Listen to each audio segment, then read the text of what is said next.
Question, pwede bang ibang tao ang mag-process ng BIR registration ko as a freelancer? The answer is yes. Like with us sa GA Consulting, we are processing freelancers BIR registration on behalf of our clients. So ikaw rin, di ba, for example, busy talaga.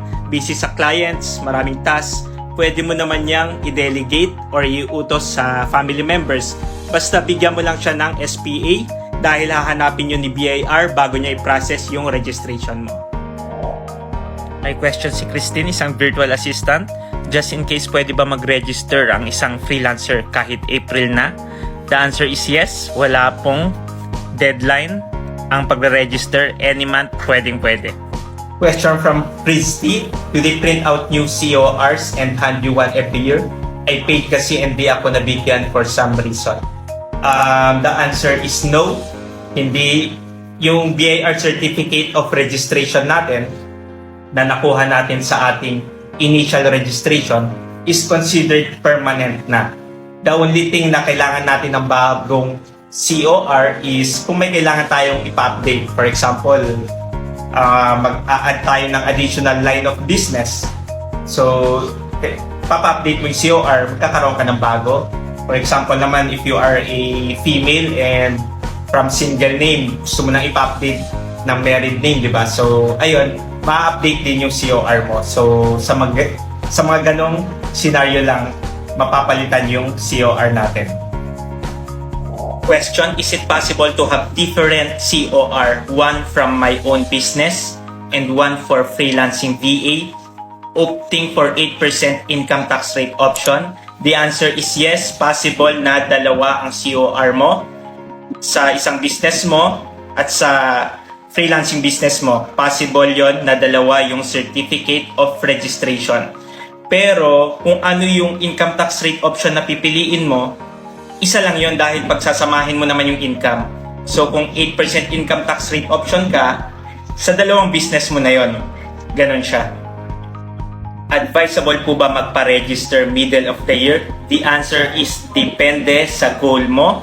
Share ko lang yung pinaka-most or top goals ng mga freelancer na nagre-register kay BIR dahil gusto nilang magka-income tax return. So kung magre-register ka ngayon ng BIR mo, magkaka-ITR ka na agad ng January 2024. Pwede ka na mag-file ng Annual Income Tax Return Year 2023. For example naman, next year ka pa nag-register. Sabihin natin January 2024. Ang unang annual income tax return mo ay sa January 2025 pa. So, ayun yung i-consider mo kung i-proceed mo na yung BIR registration mo. I hope nakatulong ito. Question, what if wala po kahit TIN?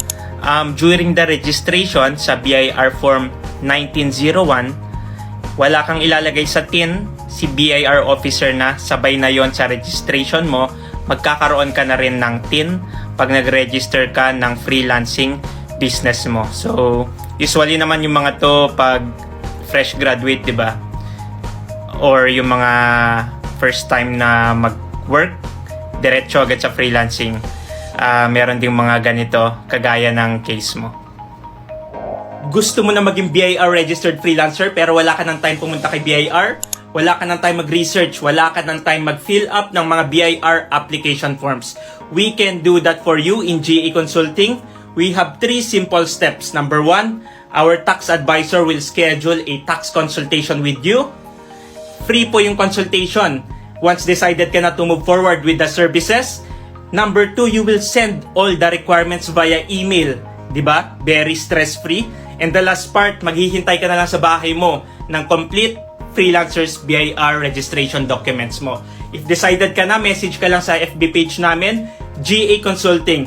Take note, we can only support freelancers that are living in Metro Manila, Bulacan, Rizal, Laguna, Cavite, and Batangas.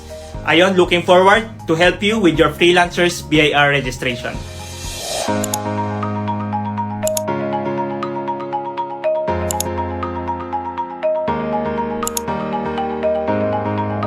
If you are a freelancer at meron kang concern or question regarding freelancers BIR registration and freelancers tax compliance? Comment mo lang yan at sasagutin ko yan.